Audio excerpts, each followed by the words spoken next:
Hi, everyone. I hope you're doing wonderful well this Tuesday afternoon. Ladies and gentlemen, I am just going to spend about 10 to 15 minutes or so about just give you what's going on in the region. But before I do, let me just say three things. Number one, I'd like to thank all of those individuals who have subscribed to me, who are listening to my podcast, which by the way I'm going to get to in a moment, who have is watching my videos and reading my articles. Thank you so much for your input. Thank you very much for your kind words. Thank you so much for subscribing. And on that, I would like to thank, ladies and gentlemen, in particular, Wajid Lion, who was so gracious and kind to allow me to come to his podcast. It's such an honor and thrill to be asked by him.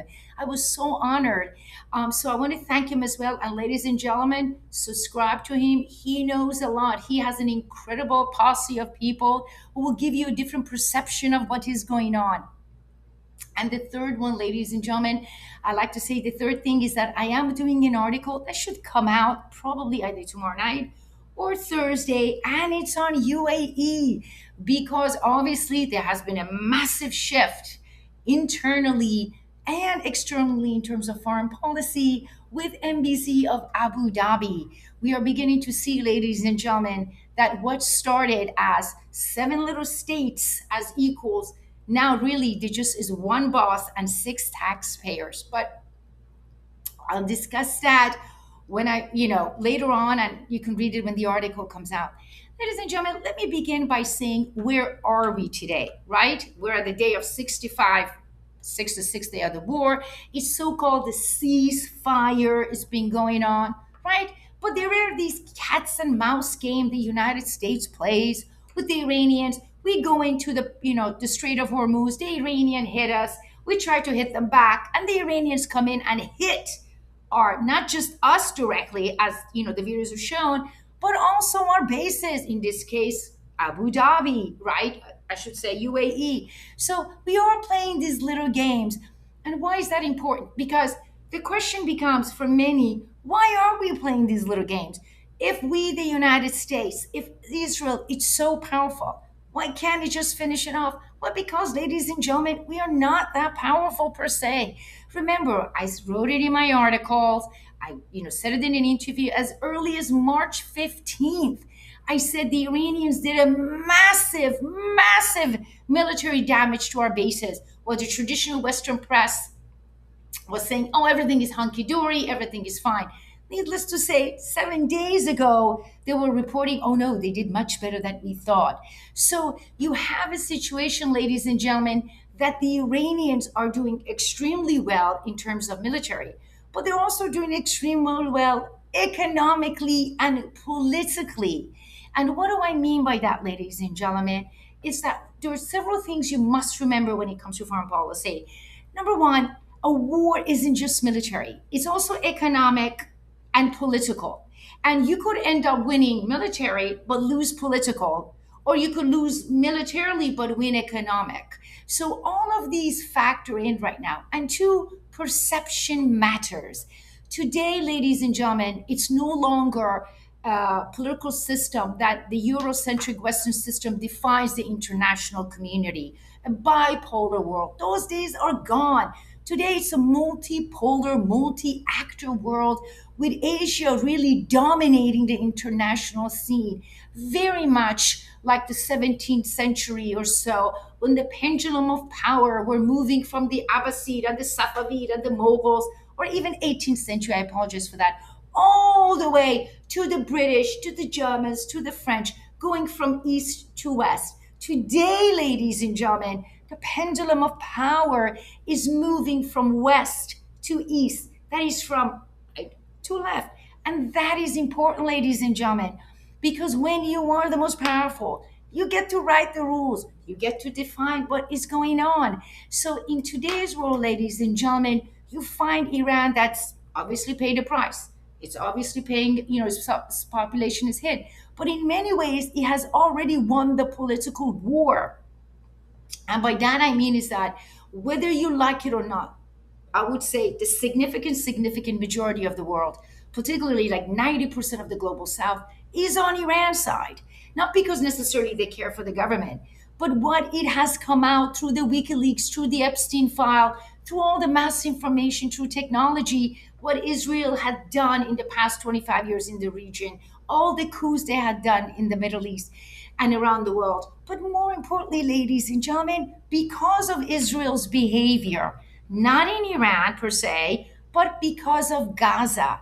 And that has always been a concern for Iran in a sense that they could always defeat Israel militarily. Yes, we got the nuclear bomb, but it was their political power within the Western world that was a concern. That power, ladies and gentlemen, is no longer there. Whether you like Israel, whether you don't like Israel, it does not matter. What matter is the Israelis and their supporters, be the Zionists in the United States, be the Israeli lobby, be the new conservative, cannot control what's coming out. The world is too fast in terms of technology, whether it's in Instagram, whether it's Facebook, whether it's Twitter, or X, I apologize for that. All of those things, these things are showing to the Western population a view that was not there before for them. It was largely in the global south. So, in that case, ladies and gentlemen, the Iranians have already won the political war. When it comes to the United States as well, they have won as well, not just because the military impact they have had and they were the underdog, but also because the domestic crisis of the United States, 25 years of conflict, constant conflict with the Islamic world. So in that case, they have won. Militarily, they're not doing bad at all. They wiped out significantly our military capabilities. The oceans, we're a magnificent navy, an American navy, brilliant. Our underwater missiles, our 20, our Abraham Lincoln, our SS Fort, great, fabulous. Unfortunately, it's not necessarily the right one for the Persian Gulf. They were designed for blue waters, not the green waters of Persian Gulf. So, and the perception is they have won. And remember, ladies and gentlemen, perception is the key to anything, right? It's how people see it. But more importantly than anything else, ladies and gentlemen, the Iranians are doing much better economically than we hoped, and we are doing much worse. Remember, I have always been said that this war between Iran and Israel and the United States, right, has always been one of attrition. That is the intention of Iran and its allies, China and Russia in particular, which make up the SEER alliance, was not to defeat the US militarily per se, but rather to defeat the US economically. In that their intention was to drag the war to such an extent that the United States would find itself in a position of either stay and go bankrupt or leave and admit political defeat but survive economically.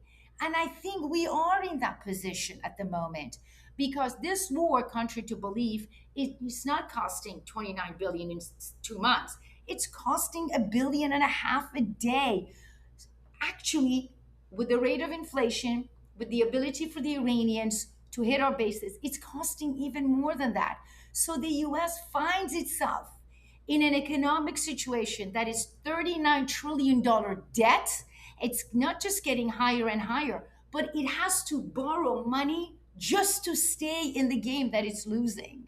So economically, in that particular sense, the Iranians are doing extremely well because their adversaries, in this case, the United States, us, and the Israelis are losing. Now, are they doing that great? You know what? For a country who's under 46 years of sanctions, they're not doing that bad. Particularly when you look, ladies and gentlemen, Iran's oil is only 70%. That means 30% of it is something else. And according to the IMF, that came out just 3 months ago, the Iranians only use up to 30% of their PPP, purchasing power parity, from that 70%. That means they can survive for a long time because they produce everything almost themselves. They can survive. Yes, they need food from Russia, absolutely, the grain.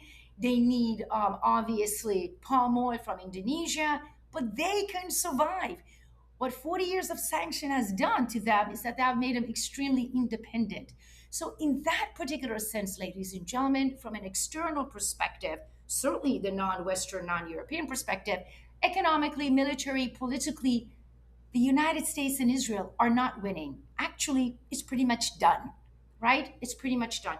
I think when that will become even more clear as the United States President, President Trump, goes to China and comes back from China.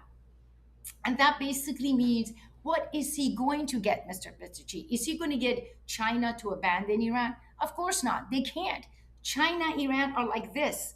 What you're beginning to see, ladies and gentlemen, is the emergences of the 7th, or I should say 8th century Abbasid dynasty of Persia, of Iran, well, Persia of that time, the Tang dynasty of China, the golden age of both empires. You are beginning to see that. And so I think when the president will go, I'm sure they will give him tremendous amount of respect, tremendous amount of um, accolades, because he is the president of the United States. Will they give him as much as they gave Putin? I do not know. But nonetheless, I think whatever comes out of that meeting from China, between China and the United States, it was decided long ago by China. So for the US, ladies and gentlemen, what is he going to do now? The Strait of Hormuz is closed. The Iranians pretty much control it. The economy of the world is facing massive, massive, disturbance issues. Remember, it's not just oil goes up. 1/3 of the world, not just oil, but shipping goes through there. Imagine the cost. You don't want to go through Strait of Hormuz, you have to go all the way around, and that has extra cost as well. So you find yourself, ladies and gentlemen, the world finds itself in a situation in which, when it comes to Middle East, this country called Iran, that it didn't have any power, that its leaders were using brutality and force to stay in power, not only has millions of people on the street every day supporting that government, but they have literally the economy by their lower male anatomy, right? If you point in the palm. So, what does that mean in the case of the region? Well, if you are an Arab leader, I'm going to put UAE aside for a moment, you are in trouble. If your ship was with the United States, you are in trouble. Because remember, these Gulf countries, ladies and gentlemen, have a covenant.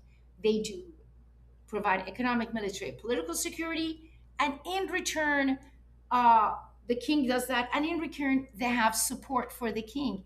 However, that has not been the case per se. In the case of, for obviously, Jordan and Saudi Arabia, we have massive problems.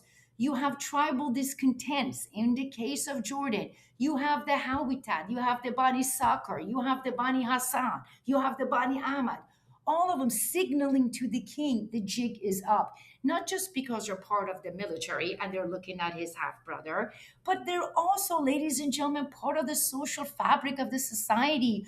So, for example, if your garbage needs to get picked up, if your electricity needs to be done, if your water needs to be fixed, these tribes, depending on the tribes, are in the mid and the lower level of the structure of those utilities. That means they do not, if they don't want it done, it's not going to get done. And that is what you're beginning to see. They have been sending strong signals to King Abdullah, right? As we said before, the borders between Saudi Arabia is pretty much closed. Nothing's going to get through. The borders with Israel, nothing's going to get through.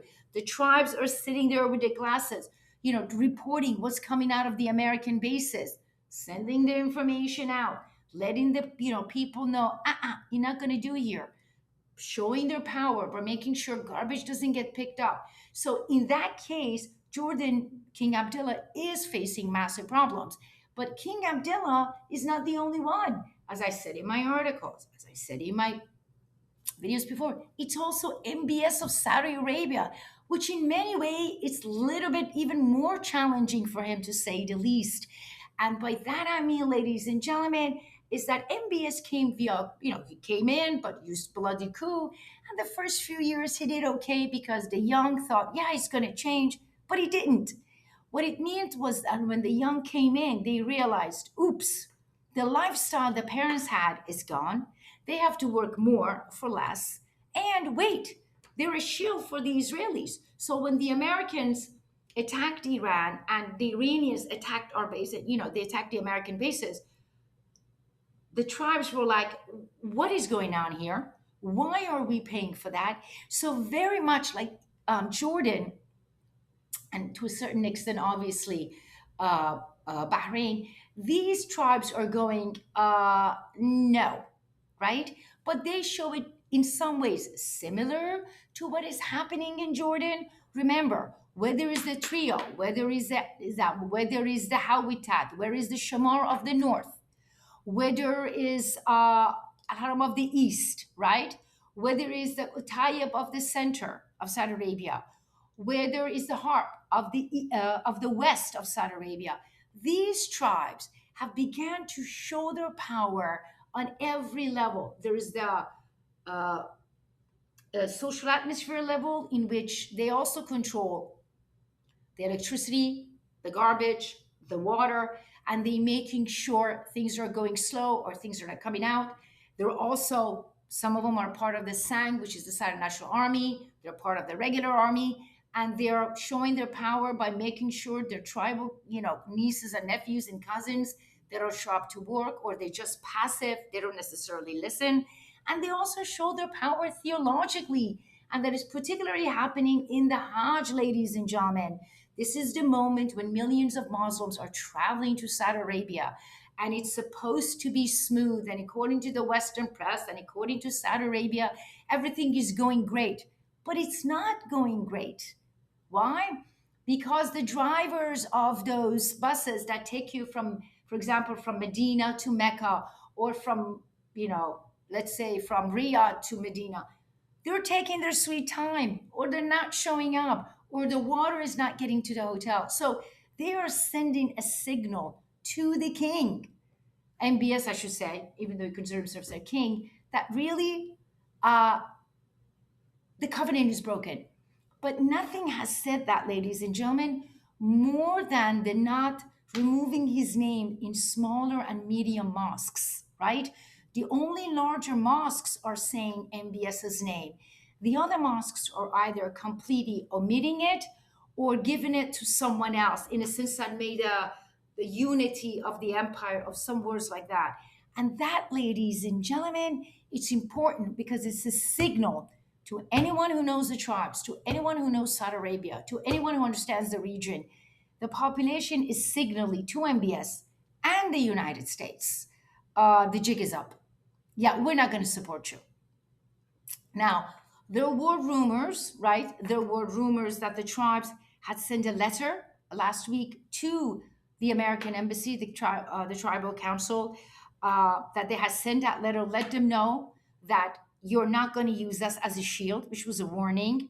Now, I haven't been able to 100% verify that because it's not as easy to verify such a thing. But nonetheless, if that is the case, there are some problems, ladies and gentlemen, for us.